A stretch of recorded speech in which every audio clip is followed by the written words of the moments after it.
ನಾನು ಈ ಮೂಲಕ ಎಲ್ಲರಿಗೂ ಒಂದು ರಿಕ್ವೆಸ್ಟ್ ಮಾಡೋದ್ರ ಜೊತೆಗೆ ಒಂದು ಎಚ್ಚರಿಕೆ ಕೊಡ್ತಾ ಇದ್ದೀನಿ ಎಲ್ಲ ಸ್ಕೂಲ್ಸ್ಗೆ.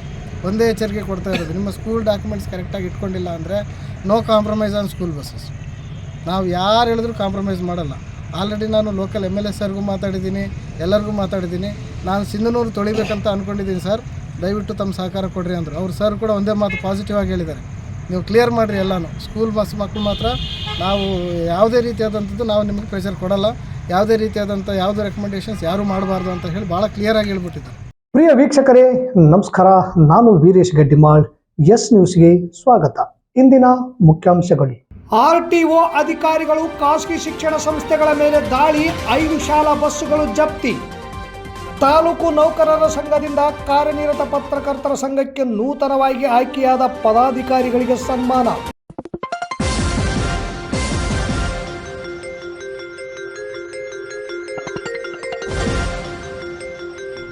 ಎಸ್ ನ್ಯೂಸ್, ಇದು ನಿಮ್ಮ ಧ್ವನಿ. ವಾರ್ತೆಗಳ ವಿವರ. ಜಿಲ್ಲೆಯಾದ್ಯಂತ 120 ಶಾಲೆಯ ಬಸ್ಸುಗಳು ಹಾಗೂ ಸಿಂಧನೂರಿನಲ್ಲಿ 55 ಶಾಲೆಯ ಬಸ್ಸುಗಳು 15 ವರ್ಷ ಮೇಲ್ಪಟ್ಟ ಬಸ್ ಮತ್ತು ವ್ಯಾನ್ಗಳಿವೆ. ಇವ್ಯಾವೂ ಕೂಡ ರಸ್ತೆ ಸುರಕ್ಷತೆ ಕಂಡೀಷನ್ ಇಲ್ಲದ ವಾಹನಗಳು. ಇಂತಹ ವಾಹನಗಳೇನಾದರೂ ನಮ್ಮ ಕೈಗೆ ಸಿಕ್ಕರೆ ತಪ್ಪದೆ ಸೀಜ್ ಮಾಡುತ್ತೇವೆ. ಇದಕ್ಕೆ ಸಂಬಂಧಿಸಿದಂತೆ ಸ್ಥಳೀಯ ಶಾಸಕರ ಗಮನಕ್ಕೂ ತಂದಿದ್ದೇನೆ, ಅವರು ಕೂಡ ಪಾಸಿಟಿವ್ ತೋರಿಸಿದ್ದಾರೆ. ಹೀಗಾಗಿ ಮಕ್ಕಳಿಗೆ ತೊಂದರೆಯಾಗುವ ಖಾಸಗಿ ಶಾಲೆಯ ಬಸ್ ಮತ್ತು ವ್ಯಾನ್ಗಳನ್ನು ಸುಮ್ಮನೆ ಬಿಡುವ ಮಾತೇ ಇಲ್ಲ ಎಂದು RTO ಅಧಿಕಾರಿ ರಾಕೇಶ್ ಎಂ ಎಚ್ಚರಿಕೆ ನೀಡಿದರು. ರಾಜ್ಯ ಸರ್ಕಾರವು ಇತ್ತೀಚಿನ ದಿನಗಳಲ್ಲಿ 5 ಗ್ಯಾರಂಟಿ ಸೇರಿದಂತೆ ರಾಜ್ಯದ ಪ್ರತಿಯೊಬ್ಬ ಜನರಿಗೆ, ಅದರಲ್ಲೂ ವಿದ್ಯಾರ್ಥಿ ಯುವ ಜನತೆಗಾಗಿ ವಿವಿಧ ಯೋಜನೆಗಳ ಜಾರಿ ಮಾಡುತ್ತಿದ್ದು ಖಾಸಗಿ ಶಿಕ್ಷಣ ಸಂಸ್ಥೆಗಳಲ್ಲಿ ಬಡವ, ಮಧ್ಯವರ್ತಿ ಹಾಗೂ ಶ್ರೀಮಂತರು ತಮ್ಮ ಮಕ್ಕಳನ್ನು ಅಥವಾ ಸಂಬಂಧಿಕರ ಮಕ್ಕಳನ್ನು ನಾವು ಕೂಡ ಅರಬರೆ ಪೂರ್ಣ ಪ್ರಮಾಣದ ಸರ್ಕಾರಿ ಸೌಲಭ್ಯ ಪಡೆದರೇನು, ಸರ್ಕಾರಿ ವೇತನ ಪಡೆಯುವ ನೌಕರರೇ ತಮ್ಮ ಮಕ್ಕಳ ಭವಿಷ್ಯಕ್ಕಾಗಿ ಖಾಸಗಿ ಶಿಕ್ಷಣ ಸಂಸ್ಥೆಗಳನ್ನು ನೆಚ್ಚಿಕೊಂಡು ಮೊರೆ ಹೋಗಿ ತಮ್ಮ ಮಕ್ಕಳನ್ನು ಖಾಸಗಿ ಶಿಕ್ಷಣ ಸಂಸ್ಥೆಗಳಿಗೆ ಸೇರಿಸುತ್ತಿದ್ದಾರೆ. ಹೆಣ್ಣೊಂದು ಕಲಿತರೆ ಶಾಲೆಯೊಂದು ತೆರೆದಂತೆ ಎನ್ನುವ ಗಾದೆ ಮಾತು ಅಕ್ಷರಶಃ ಸುಳ್ಳಾದಂತಿದೆ. ಸರ್ಕಾರಿ ಶಾಲೆಯಲ್ಲಿರುವ ಶಿಕ್ಷಕರ ಮಕ್ಕಳು ಹಾಗೂ ಚುನಾಯಿತ ಜನಪ್ರತಿನಿಧಿಗಳು ಶಿಕ್ಷಣ ಸಂಸ್ಥೆಗಳನ್ನು ನಿರ್ಮಿಸಿ ಸರ್ಕಾರಿ ಶಾಲಾ ಕಾಲೇಜುಗಳ ಚುನಾಯಿತ ಜನಪ್ರತಿನಿಧಿಗಳು ನಿರ್ದೇಶಿಸಿದ ಪರಿಣಾಮವಾಗಿ ಶಾಲಾ ಕಾಲೇಜುಗಳ ಆಡಳಿತ ಮಂಡಳಿಯ ಅಧ್ಯಕ್ಷರಾಗಿ ಆಯ್ಕೆಗೊಂಡ ಮತ್ತು ಇದು ಯಾವುದೂ ಗೊತ್ತಾಗದೆ ಇರುವ ಪಾಲಕರಿಗೂ ಗೊತ್ತಾಗುತ್ತಿಲ್ಲ. ಯಾಕೆ ನಾವು ನಮ್ಮ ಮಕ್ಕಳನ್ನು ಶಿಕ್ಷಣ ಸಂಸ್ಥೆಗಳಲ್ಲಿ ಸೇರಿಸುವುದು ಹಾಗೂ ಆ ಶಿಕ್ಷಣ ಸಂಸ್ಥೆಗಳು ವಿಧಿಸುವ ನಿಯಮಗಳ ಅನುಸಾರವಾಗಿ ಪ್ರತಿಯೊಬ್ಬ ಪಾಲಕರು ಪಾಲನೆ ಮಾಡುತ್ತಿದ್ದಾರೆ. ಆದರೆ ಪಾಲಕರು ಎಷ್ಟು ಶಿಕ್ಷಣ ಸಂಸ್ಥೆಗಳಲ್ಲಿ ಭರವಸೆ ಇಟ್ಟಿದ್ದಾರೋ ಆ ಶಿಕ್ಷಣ ಸಂಸ್ಥೆಗಳು ಪಾಲಕರ ಭರವಸೆ ಉಳಿಸಿಕೊಳ್ಳುವಲ್ಲಿ ವಿಫಲರಾಗಿ ದಾಖಲಾತಿ ಸಮಯದಲ್ಲಿ ಪೈಪೋಟಿ ನಡೆಸಿದ್ದಾರೆ ಎನ್ನುವುದು ಪಾಲಕರ ವಾದವಾಗಿದೆ. ಈ ಕುರಿತು ಪಾಲಕರ ಅಭಿಪ್ರಾಯದಂತೆ ಜೊತೆಗೆ ಕೆಲವು ಸಂಘ ಸಂಸ್ಥೆಗಳ ಅಭಿಪ್ರಾಯ ಪಡೆದು ಮತ್ತು ಕೆಲವು ಶಿಕ್ಷಣ ಸಂಸ್ಥೆಗಳ ಅಭಿಪ್ರಾಯ ಪಡೆಯಲು ಯತ್ನಿಸಿದಾಗ ಸೂಕ್ತ ಸಮಯದಲ್ಲಿ ಆಡಳಿತ ಮಂಡಳಿಯ ಸದಸ್ಯರೂ ಸೇರಿದಂತೆ ಅಧ್ಯಕ್ಷರೂ ಕೂಡ ನಮಗೆ ಸಿಗುತ್ತಿಲ್ಲ. ಕಾರಣವಿಷ್ಟೇ, RTO ಅಧಿಕಾರಿಗಳು 15 ವರ್ಷ ಮೀರಿದ ಶಾಲಾ ವಾಹನಗಳ ಮೇಲೆ ಹಾಗೂ ಸಂಪೂರ್ಣ ಸಾರಿಗೆ ಸಂಸ್ಥೆ ನಿಯಮ ಉಲ್ಲಂಘಿಸಿದ ಶಿಕ್ಷಣ ಸಂಸ್ಥೆಗಳ ಮೇಲೆ ಮಿಂಚಿನ ಕಾರ್ಯಾಚರಣೆ ನಡೆಸುತ್ತಿದ್ದು ಈಗಾಗಲೇ ಜಿಲ್ಲೆಯಾದ್ಯಂತ 120 ವಾಹನಗಳು, ಅದರಲ್ಲೂ ಸಿಂಧನೂರಿನ 55 ಶಾಲಾ ವಾಹನಗಳು RTO ಅಧಿಕಾರಿಗಳ ಅಂದರೆ ರಸ್ತೆ ನಿಯಮ ಉಲ್ಲಂಘಿಸಿ ಸಂಚರಿಸುತ್ತಿರುವ ಶಿಕ್ಷಣ ಸಂಸ್ಥೆಗಳ ವಾಹನಗಳಾಗಿವೆ.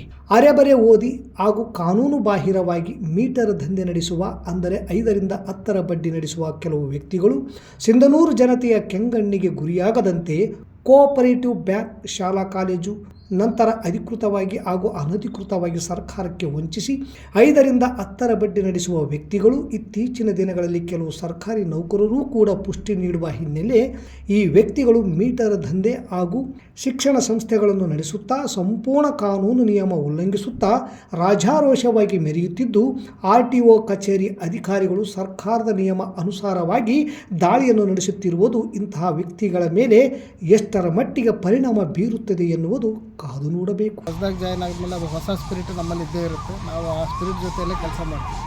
ಸೊ ಹಾಗಾಗಿ ನಾವು ಯಾವುದೇ ರೀತಿ ಸ್ಕೂಲ್ ಮಕ್ಕಳ ವಿಷಯದಲ್ಲಿ ಎಸ್ಪೆಷಲಿ ನಮ್ಮ ರಾಯಚೂರು ಜಿಲ್ಲೆಯಲ್ಲಾದಂಥ ಈ ಲೋಯೋಲಾದ ಇನ್ಸಿಡೆಂಟ್ ಆದಮೇಲಿಂದ ನಾವು ಅದೊಂದು ಹೃದಯ ವಿದ್ಯಾವಕ ಘಟನೆ ಆದಾಗಿಲ್ಲ ನಾವು ಭಾಳ ಆ್ಯಕ್ಚುಲಿ ಅವಾಗ ನಾವು ಟ್ರೈನಿಂಗಲ್ಲಿದ್ವಿ. ಸೊ ಅದೃಷ್ಟವಶಾತ್ ಏನಪ್ಪ ಅಂತಂದರೆ ಆ ಗಾಡಿಗೆ ಎಲ್ಲ ಡಾಕ್ಯುಮೆಂಟ್ಸು ಚೆನ್ನಾಗಿರತಕ್ಕಂಥದ್ದು, ಎಲ್ಲ ಡಾಕ್ಯುಮೆಂಟ್ಸು ಆನ್ ಟೈಮ್ ಪರ್ಫೆಕ್ಟಾಗಿತ್ತು.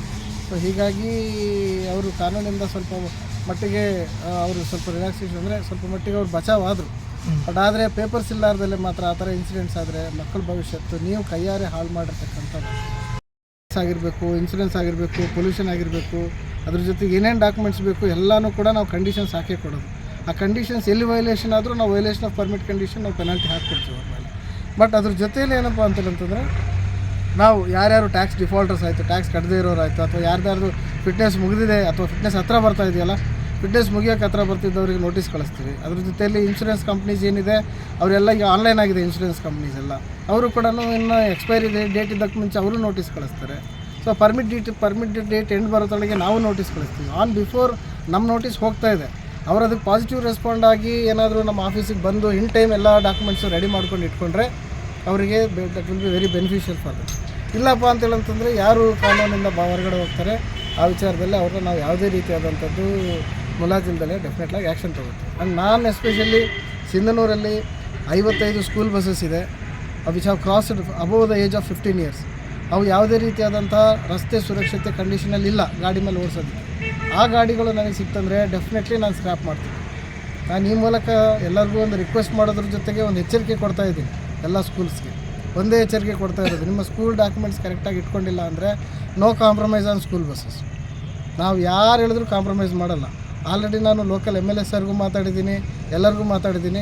ನಾನು ಸಿಂಧನೂರು ತೊಳಿಬೇಕಂತ ಅಂದ್ಕೊಂಡಿದ್ದೀನಿ ಸರ್, ದಯವಿಟ್ಟು ತಮ್ಮ ಸಹಕಾರ ಕೊಡ್ರಿ ಅಂದರು. ಅವ್ರು ಸರ್ ಕೂಡ ಒಂದೇ ಮಾತು ಪಾಸಿಟಿವ್ ಆಗಿ ಹೇಳಿದ್ದಾರೆ, ನೀವು ಕ್ಲಿಯರ್ ಮಾಡಿರಿ ಎಲ್ಲನೂ. ಸ್ಕೂಲ್ ಬಸ್ ಮಕ್ಕಳು ಮಾತ್ರ ನಾವು ಯಾವುದೇ ರೀತಿಯಾದಂಥದ್ದು ನಾವು ನಿಮಗೆ ಪ್ರೆಷರ್ ಕೊಡಲ್ಲ, ಯಾವುದೇ ರೀತಿಯಾದಂಥ ಯಾವುದೇ ರೆಕಮೆಂಡೇಷನ್ಸ್ ಯಾರೂ ಮಾಡಬಾರ್ದು ಅಂತ ಹೇಳಿ ಭಾಳ ಕ್ಲಿಯರಾಗಿ ಹೇಳ್ಬಿಟ್ಟಿದ್ದಾರೆ. ಸೊ ಹೀಗಾಗಿ ನಾವು ಸಿಂಧನೂರನ್ನ ತೊಳಿಬೇಕು, ಈ ಹಳೆ ಬಸ್ಗಳಿಂದ ಮುಕ್ತ ಮಾಡಬೇಕು ಅನ್ನೋದೇ ನನ್ನ ಧ್ಯೇಯ. ಸೊ ಹೀಗಾಗಿ ರಾಯಚೂರಲ್ಲಿ ವರ್ಕ್ ಬ್ಯಾಲೆನ್ಸ್ ಮಾಡಿಕೊಂಡು ಅದ್ರ ಜೊತೆಯಲ್ಲಿ ಇಲ್ಲಿ ಬಂದು ಎನ್ಫೋರ್ಸ್ಮೆಂಟು ಟೈಟ್ ಮಾಡ್ತೀವಿ. ನಾನಿಲ್ಲ, ನಮ್ಮ ಕೊಲೀಗ್ಸ್ ಇನ್ನೊಬ್ರು ಇರ್ತಾರೆ. ನಾವು ಯಾರು all total 3 inspectors are there, 4 inspectors ಇದ್ದೀವಿ. 4 ಇನ್ಸ್ಪೆಕ್ಟರ್ಸಲ್ಲಿ ಒಬ್ಬರಿಲ್ಲ ಒಬ್ಬರು ಬಂದೇ ಬರ್ತೀವಿ. ಆ್ಯಂಡ್ ನೀವು ಎಷ್ಟು ದೂರ ಹೋದರೂ ಕಾನೂನಿನ ಕೈ ಅನ್ನೋದು ನಿಧಾನವಾಗಿ ಬರ್ಬೋದು, ಬಟ್ ಅದು ಬಹಳ ಉದ್ದ ಇದೆ. ಎಷ್ಟು ದೂರ ಹೋದರೂ ಪಕ್ಕಾ ಸಿಗ್ತೀರ. ಇದು ಮಾತ್ರ ನಾನು ಹೇಳೋದಕ್ಕೆ ಭಾಳ ಇಷ್ಟಪಡ್ತೀನಿ. ನೀವು ರಾಯಲ್ಟಿ ಇಟ್ಕೊಳ್ಳಾರ್ದಲ್ಲೇ ಓಡಿಸಿದ್ರೆ ನನ್ನ ಕಣ್ಣಿಗೆ ಬಿದ್ದರೆ ಎನ್ಫೋರ್ಸ್ಮೆಂಟಲ್ಲಿ ಮಾತ್ರ ನಾನು ಬಿಡೋನಲ್ಲ. ನಾವು ಮೆಜರ್ಮೆಂಟ್ ಮಾಡ್ತೀವಿ, ಕೇಸ್ ಬರಿತೀವಿ, ಗಣಿ ಮತ್ತು ಭೂವಿಜ್ಞಾನಕ್ಕೂ ರೆಫರ್ ಮಾಡ್ತೀವಿ ನಿಮ್ಮ ಕೇಸನ್ನ. ಅದ್ರ ಜೊತೆಲಿ ಗಣಿ ಮತ್ತು ಭೂವಿಜ್ಞಾನದವರು ದಂಡ ಹಾಕ್ತಾರೆ, ನಾವು ದಂಡ ಹಾಕ್ತೀವಿ. ಡಿಪಾರ್ಟ್ಮೆಂಟ್ ಬಗ್ಗೆ ಕಮೆಂಟ್ ಮಾಡೋಕ್ಕೆ I am not having such A power, because I don't know there time table, ಅವ್ರ ಶೆಡ್ಯೂಲ್ಸ್ ನಮ್ಗೆ ಗೊತ್ತಿರಲ್ಲ. ಬಟ್ ನಮ್ಮ ವಿಚಾರಕ್ಕೆ ಬಂದಾಗ ನಾವು ಅದರಿಂದ ಆಫೀಸ್ ಕೆಲಸನೂ ಬ್ಯಾಲೆನ್ಸ್ ಮಾಡ್ತಾಯಿದ್ದೀವಿ, ಅದ್ರ ಜೊತೆಯಲ್ಲಿ ತಾಲೂಕು ವೈಸ್ ಕೆಲಸಗಳು ಬ್ಯಾಲೆನ್ಸ್ ಮಾಡ್ತಾಯಿದ್ದೀವಿ. And we are definitely on action. And ನಾವು ಪಕ್ಕಾ ಆ್ಯಕ್ಷನ್ ತೊಗೋತೀವಿ. ಇವತ್ತು ಬೆಳಿಗ್ಗೆಯಿಂದ ಟೋಟಲಿ 5 ಗಾಡಿ ಮೊರಮ್ ಗಾಡಿಗಳಿಗೆ ರಾಯಲ್ಟಿ ಇಲ್ಲದೇ ಇರತಕ್ಕಂಥ ಗಾಡಿಗಳಿಗೆ ಮೆಜರ್ಮೆಂಟ್ ಬೇಸಿಸ್ ಮೇಲೆ ಆಲ್ರೆಡಿ ಕೇಸ್ ಕೊಟ್ಟಾಗಿದೆ. ಸೊ ಅವರಿಗೆ ಮೋಟರ್ ವೆಹಿಕಲ್ ಆ್ಯಕ್ಟ್ ಜೊತೆಗೆ ಮೈನ್ಸ್ ಆ್ಯಂಡ್ ಜಿಯಾಲಜಿ ಅವ್ರ ಡಿಪಾರ್ಟ್ಮೆಂಟ್ ಕಡೆಯಿಂದನೂ ನಾವು ರೆಫರ್ ಮಾಡ್ತೀವಿ. ಸೊ ನಮ್ಮ ಕಣ್ಣಿಗೆ ಕಂಡ್ರೆ ಮಾತ್ರ ಡೆಫಿನೆಟ್ಲಿ ನಾವು ಬಿಡೋಲ್ಲ. ನೀವು ಹೊಡಿತೀರಾ ಹೊಡೀರಿ, ನಾವು ಬೇಡ ಅನ್ನಲ್ಲ. ರಾಯಲ್ಟಿ ಇಟ್ಕೊಳ್ಳಿ, ಲೀಗಲಾಗಿ ಆ ಕ್ವಾಂಟಿಟಿ ಹೊಡೀರಿ, ನಾವು ಬೇಡ ಅಂತೇಳಿ ಅನ್ನಲ್ಲ. ಅದು ಬಿಟ್ಬಿಟ್ಟು ರಾಯಲ್ಟಿ ಇಲ್ಲಾರ್ದಲ್ಲೇ ಮಾತ್ರ ನೀವು ಗಾಡಿ ಓಡಿಸಿದ್ರೆ ನಾನು ಬಿಡಲ್ಲ. That's very sure about it. ನಾವು ಯಾರು ಇನ್ಸ್ಪೆಕ್ಟರ್ಸು ಯಾರೂ ಬಿಡೋಕ್ಕೆ ರೆಡಿ ಇಲ್ಲ. ರಾಜ್ಯ ಕರ್ನಾಟಕ ನೌಕರರ ಸಂಘದ ತಾಲೂಕು ವತಿಯಿಂದ ಕರ್ನಾಟಕ ಕಾರ್ಯನಿರತ ಪತ್ರಕರ್ತರ ಸಂಘದ ನೂತನ ಪದಾಧಿಕಾರಿಗಳಿಗೆ ಇಂದು ಸನ್ಮಾನ ಮಾಡಲಾಯಿತು. ತಾಲೂಕು ನೌಕರರ ಸಂಘದಿಂದ ಕಾರ್ಯನಿರತ ಪತ್ರಕರ್ತರ ಸಂಘಕ್ಕೆ ನೂತನವಾಗಿ ಆಯ್ಕೆಯಾದ ಪದಾಧಿಕಾರಿಗಳಿಗೆ ಸನ್ಮಾನ.